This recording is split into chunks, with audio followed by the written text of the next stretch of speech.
오늘 말씀은 예수 그리스도의 신성을 잘 나타내는 중요한 구절들 가운데 하나입니다. 예수 그리스도를 가리켜서 오늘 15절은 이렇게 시작하고 있습니다. 그는 보이지 아니하는 하나님의 형상이요. 하나님은 영이시기 때문에 보이지 않습니다. 하지만 예수 그리스도는 보이지 아니하는 하나님의 형상이 되시는 분이시죠. 형상이라는 말은 안에 있는 본질을 밖으로 잘 반영하는 것을 의미합니다. 하나님의 형상이란 말은 보이지 않는 하나님의 본질을 반영하는 존재라는 뜻이죠. 하나님의 형상이라는 표현과 비슷한 표현들이 신약 성경에 있는데요. 빌립보서 2장 6절은 그리스도를 가리켜서 그는 근본 하나님의 본체시다 이렇게 말씀하고 있습니다. 또 히브리서 1장 3절에도 이는 하나님의 영광의 광채시요 그 본체의 형상이시라. 하나님의 영광의 광채시요 그 본체의 형상이시라 이렇게 말씀하고 있습니다. 복음서 가운데는 특별히 요한복음이 예수 그리스도의 신성을 강조하고 있는데요. 요한복음의 서론인 1장을 보면 이렇게 시작합니다. 태초에 말씀이 계시니라. 여기서 말씀은 로고스로서 그리스도를 가리키죠. 이 말씀이 하나님과 함께 계셨으니 이 말씀은 곧 하나님이시니라. 그리스도가 하나님이심을 선포합니다. 그러면서 18절은 뭐라고 얘기하느냐면 요한복음 1장 18절 본래 하나님을 본 사람이 없으되 아버지 품속에 있는 독생하신 하나님이 나타내셨느니라. 오늘 본문 1장 15절 그는 보이지 아니하는 하나님의 형상이요 라는 말씀을 요한복음 1장 18절은 이렇게 표현한 겁니다. 본래 하나님을 본 사람이 없으되 아버지 품속에 있는 독생하신 하나님이, 아버지 품속에 있는 독생하신 하나님이 누구입니까? 예수 그리스도죠. 아버지 품속에 있는 독생하신 하나님이 나타내셨느니라. 예수님께서도 요한복음을 통해서 자신이 누구인지 밝히고 계시죠. 요한복음 14장 9절에서 말씀합니다. 나를 본 자는 아버지를 보았거늘 어찌하여 아버지를 보이라 하느냐. 내가 아버지 안에 거하고 아버지는 내 안에 계신 것을 네가 믿지 아니하느냐. 요한복음 10장 30절에서도 나와 아버지는 하나이니라 이렇게 말씀하시면서 예수 그리스도께서 보이지 아니하는 하나님의 형상임을 강조하셨습니다. 또 오늘 본문 15절은 그리스도를 가리켜서 모든 피조물보다 먼저 나시니다 이렇게 표현을 하고 있습니다. 모든 피조물보다 먼저 나시니다. 먼저 나시니라는 표현이 우리가 언뜻 보기에는 예수님도 창조된 피조물이시구나라고 우리가 생각할 수 있는데 여기서 먼저 나신이라는 뜻은 헬라어로는 프로토토코스라는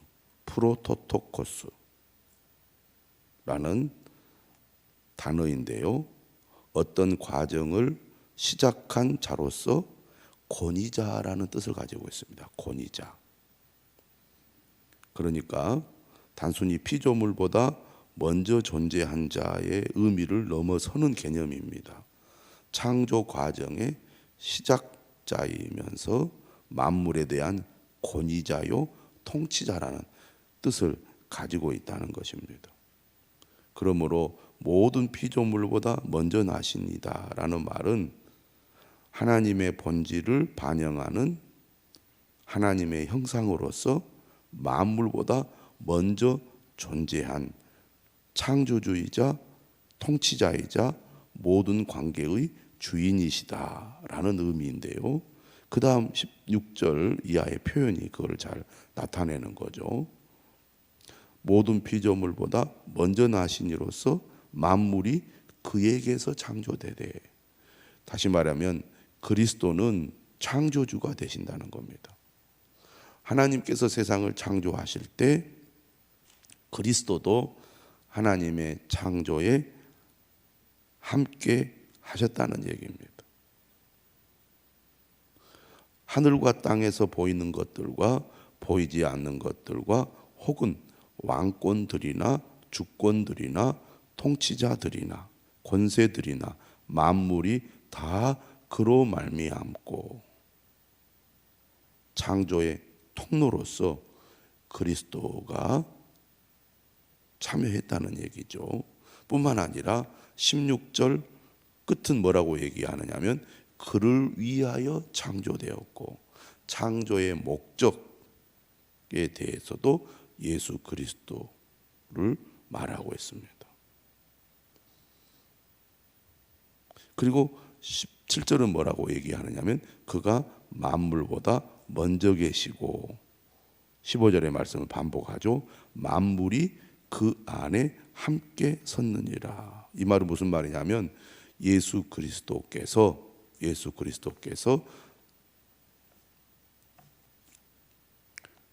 만물의 유지자, 다시 말하면 예수 그리스도께서 만물을 창조하셨고 그 만물을 유지하실 뿐만 아니라 16절의 말씀, 마지막 말씀대로 만물 창조의 목적이 되시는 분이다. 그런 말씀입니다. 다시 말하면 예수 그리스도는 하나님의 형상이 되신 분으로서 만물의 권위자요 만물의 통치자가 되시는 분이다. 그런 말씀이죠. 그러면서 18절은 뭐라고 말하느냐면 그는 몸인 교회의 머리시라. 머리가 되신다. 통치자가 되신다는 얘기죠. 16절부터 17절까지는 옛창조라고 표현을 한다면 교회는 새 창조에 해당하는 겁니다. 교회가 얼마나 소중한가를 신약 성경은 강조하는데요. 교회를 어떻게 표현합니까? 그리스도의 몸이라고 표현을 해요. 그리고 교회는 바로 새 창조를 의미한다는 것입니다. 매일 성경도 그렇게 표현하잖아요. 예수님은 새 창조의 시작도 되십니다. 우리가 교회를 귀하게 여겨야 되는 이유가 여기에 있습니다. 사람들은 왜 교회를 쉽게 생각합니까? 세상적인 시각에서만 보기 때문입니다.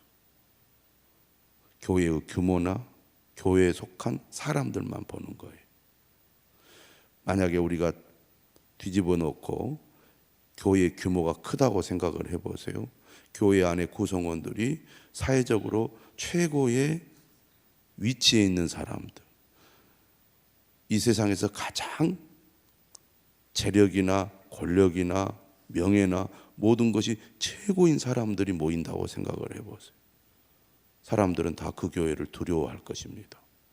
그 교회를 대단하고 위대하다고 생각을 할 겁니다. 왜? 세상적인 시각으로 보니까 그렇다고 말해요. 그 교회에서 내가 어떤 역할을 맡았다, 어떤 책임을 맡았다, 엄청 자랑스러워하고 그리고 그 일을 아주 목숨을 걸면서 충성을 할 겁니다. 그런데 실제 교회는 어떻습니까? 마치 예수님께서 마구간에 구유에서 태어나듯이 실제 세상의 눈으로 볼 때 교회는 매우 초라해 보일 때가 많습니다. 사람은 자기보다 못하다고 생각하면 무시합니다. 대충 합니다. 우리가 교회를 그렇게 생각하면서 대하지 않습니까? 내 기분대로, 내 감정대로, 내가 하고 싶은 대로 교회를 함부로 대하고 교회에서 주어진 일을 함부로 여기고 무시하고 그렇게 하지 않습니까? 왜 그럴까요? 나의 시각이, 나의 눈이 세상적인 눈으로 교회를 보기 때문입니다. 왜 예수 그리스도를 아무렇지 않게 여깁니까? 그저 똑같은 인간으로 보기 때문입니다. 그것도 지금 눈에 보이지도 않고 존재하지도 않는 2000년 전 과거에 있었던, 진짜 있었을지도 모르는, 있었는지도 모르는 그런 하나의 과거 속의 인물로만 생각하니까 그렇지 않겠습니까? 그런데 오늘 성경은 뭐라고 말하느냐? 예수 그리스도는 바로 신성을 가지신 하나님의 형상이요, 만물을 창조하시고 다스리시는 창조주요, 그 다음에 통치자가 되시는 분이다. 그런데 교회는 바로 그의 몸이다. 더 나아가 그리스도가 이 새 창조의 통치자가 되시고 권위자가 되시는 머리이시다라고 말합니다. 그가 근본이라고 말하잖아요. 근본이 무엇입니까?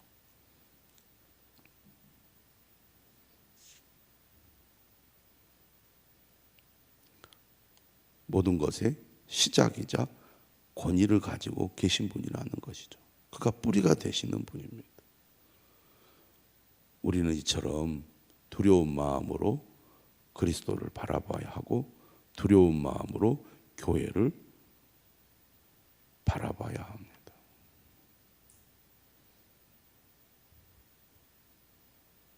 왜 검사가 두렵습니까? 똑같은 인간이지만 그에게는 국가가 정해준 권위가 있기 때문입니다. 죄를 지으면 두렵고 뜰 수밖에 없습니다. 예수 그리스도가 어떤 분이신지 우리는 하나님의 말씀에 근거하여 영적인 눈으로 볼 수 있어야 되겠습니다. 그는 누구십니까? 죽은 자들 가운데서 먼저 나신 이입니다.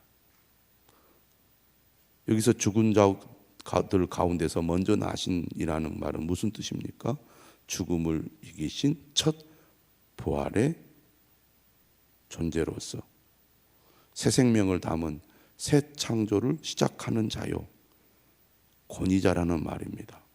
그렇기 때문에 이는 친히 만물의 으뜸이 되려 하심이요, 예수 그리스도께서 부활하심으로 그가 어떤 분이신지가 분명하게 드러나게 된 겁니다. 뿐만 아니라 19절은 이렇게 말합니다. 아버지께서 모든 충만으로 예수 안에 거하게 하시고, 아버지께서는 모든 충만으로 예수 안에 거하게 하시고, 이 말은 무슨 뜻이냐면 그리스도는 하나님께서 거하시는 곳이라는 겁니다. 그렇기 때문에 그리스도는 거룩하시고 탁월하시며 으뜸이시라는 거죠. 하나님의 모든 충만이 예수님 안에 거한다는 것은 하나님의 충만이란 말은 완전 또는 전체라는 말로서 하나님의 속성과 성품과 본질과 존재를 포함하여 하나님의 전부가 그리스도 안에 거하신다는 겁니다.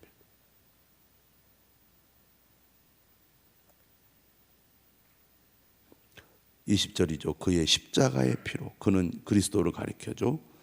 하나님의 충만이신 예수 그리스도가 그의 십자가의 피로 화평을 이루셨습니다.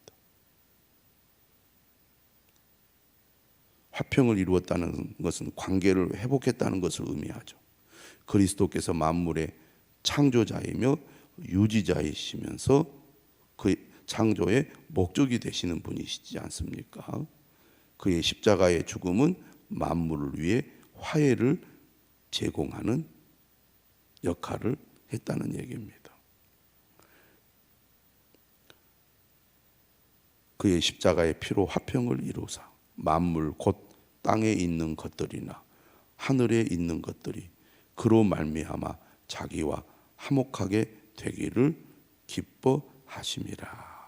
예수 그리스도의 십자가의 피로 말미암아 만물은 하나님과 화목하게 되었다는 것입니다. 오늘 우리도 예수 그리스도를 믿음으로 예수 그리스도의 십자가의 피로 말미암아 하나님과 화목하게 되지 않았습니까? 하나님은 우리가 십자가의 피로 화목하게 되기를 기뻐하시는 분이십니다. 이런 은혜를 그리스도로 말미암아 얻게 된 것입니다. 그러므로 결론적으로 21절 이렇게 말하죠. 전에 악한 행실로 멀리 떠나 마음으로 원수가 되었던 너희를. 예수 그리스도를 믿기 전에는 우리가 어떤 상태에 있었습니까? 악한 행실로 멀리 떠나 있었습니다. 누구를 멀리 떠나 있습니까? 하나님을 멀리 떠나 있었죠. 하나님을 멀리 떠나 있는 우리는 하나님과 어떤 상태에 있었습니까? 마음으로 원수가 되었던 상태에 있었습니다.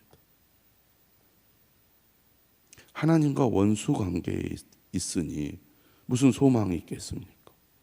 구원은 하나님으로부터, 영생은 하나님으로부터, 생명과 복은 하나님으로부터 오는데 하나님과 원수 관계에 있었다는 것은 하나님의 은혜와 복이 완전히 어떻게 되었다? 차단되었다는 것을 의미합니다. 그런데 이제는 무슨 얘기입니까?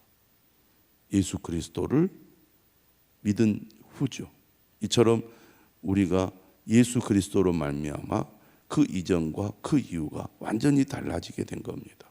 이제는 그의 육체의 죽음으로 말미암아, 그 육체의 죽음은 무엇을 가리킵니까? 19절에 십자가의 피를 가리키는 거죠. 그의 육체의 죽음으로 말미암아 화목하게 하사, 원수의 관계가 화목의 관계로 바뀌게 된 것은 예수 그리스도의 십자가의 죽음, 예수 그리스도의 십자가의 죽음으로 말미암아 원수의 관계에서 화목의 관계로 변화될 수 있었다는 얘기입니다. 이건 완전한 변화고 극적인 변화죠. 도저히 우리의 힘으로는 바꿀 수 없는 관계가 예수님의 죽음으로 말미암아 바뀌게 된 겁니다. 원수의 관계가 화목한 관계로 바뀌는 것은 예수 그리스도의 십자가의 피, 그의 육체의 죽음이 아니고는 불가능하다는 겁니다. 그렇기 때문에 하나님의 은혜가 크고 그리스도의 십자가의 죽음이 놀라운 것이죠. 그렇게 하시는 목적이 어디에 있느냐? 그 다음에 나옵니다. 너희를 거룩하고 흠없고 책망할 것이 없는 자로 그 앞에 세우기 위해서죠. 하나님은 거룩하시기 때문에 죄 있는 하나님 앞에 설 수 없습니다. 하나님께로 갈 수가 없습니다. 거룩하고 흠없고 책망할 것이 없는 자가 되어야 하나님 앞에 설 수 있는데 이것은 우리 힘으로, 우리의 노력으로 되지 못하기 때문에 예수 그리스도께서 우리를 위하여 십자가에 피 흘려 죽으신 것입니다. 예수 그리스도로 말미암아 우리는 거룩하고 흠없고 책망할 것이 없는 자로 하나님 앞에 설 수 있게 되었다는 것입니다. 그러니 하나님의 은혜이지요. 그런데 23절은 더 나아가서 이렇게 얘기합니다. 만일 너희가 믿음에 거하고 터 위에 굳게 서서 너희 들은 바 복음의 소망에서 흔들리지 아니하면 그리하리라. 예수 그리스도를 믿음이란 무엇을 의미하느냐? 단순히 복음을 인정하고 신하는 것이 전부가 아니라는 겁니다. 믿음이란 곧 믿음에 거하고 터 위에 굳게 서는 것이죠. 믿음이란 곧 뿌리를 내리는 것입니다. 믿음이란 곧 기초가 단단하게 서 있는 것을 말합니다. 그러면서 뭐라고 얘기하느냐면 너희 들은 바 복음의 소망에서 흔들리지 아니하면 그리하리라. 바울이 지금 23절에서 이렇게 말하는 이유가 있습니다. 골로새서는 바울이 편지를 쓰면서 무엇을 지금 염두에 두고 쓰고 있습니까? 거짓 교사들입니다. 물론 골로새 교회가 거짓 교사들에 의해서 흔들리거나 그리고 무너지거나 큰 위기 속에 있는 것 같지는 않습니다. 하지만 주변에 지금 교회들 가운데 이런 위기나 문제를 만난 교회들이 있고 또 그런 위험성이 있기 때문에 바울이 강조하는 거죠. 은혜를 받았습니다. 그런데 거짓 교사들에게 넘어가서 그리스도의 복음에서 흔들리거나 또 떠나거나 이런 일들이 일어나고 있기 때문에 예수 그리스도를 믿는 믿음을 굳건하게 가질 뿐만 아니라 흔들리지 않는 믿음을 계속 유지해야 된다는 것이죠. 너희가 들은 바 복음의 소망에서 흔들리지 아니하면 그리하리라. 한 번 믿는 것으로 끝나는 것이 아닙니다. 지금 내가 그리스도 안에서 믿음을 지키는 것이 중요하죠. 그 믿음이 참된 믿음입니다. 예전에는 믿었는데 지금은 믿지 않는다. 예전에는 믿음인데 지금은 흔들리고 있다. 예전에는 믿었는데 이제는 그리스도를 떠났다. 그것은 믿음이 아니라는 얘기입니다. 만일 너희가 믿음에 거하고 터 위에 굳게 서서 너희 들은 바 복음의 소망에서 흔들리지 아니하면 거룩하고 흠없고 책망할 것이 없는 자로 하나님 앞에 서게 된다는 것입니다. 이 복음을 위해서 바울은 일꾼이 되었고 그리고 이 복음을 천하 만민에게 전파하고 있다고 바울은 말하고 있습니다. 창조주가 되시며 그 창조의 유지자가 되신 예수 그리스도, 새 창조의 시작이시며 만물의 화자이신 예수 그리스도, 그 예수 그리스도를 믿는 믿음을 굳게 붙들고 흔들리지 않는 믿음의 사람으로 살아갈 수 있기를 주님의 이름으로 축원합니다.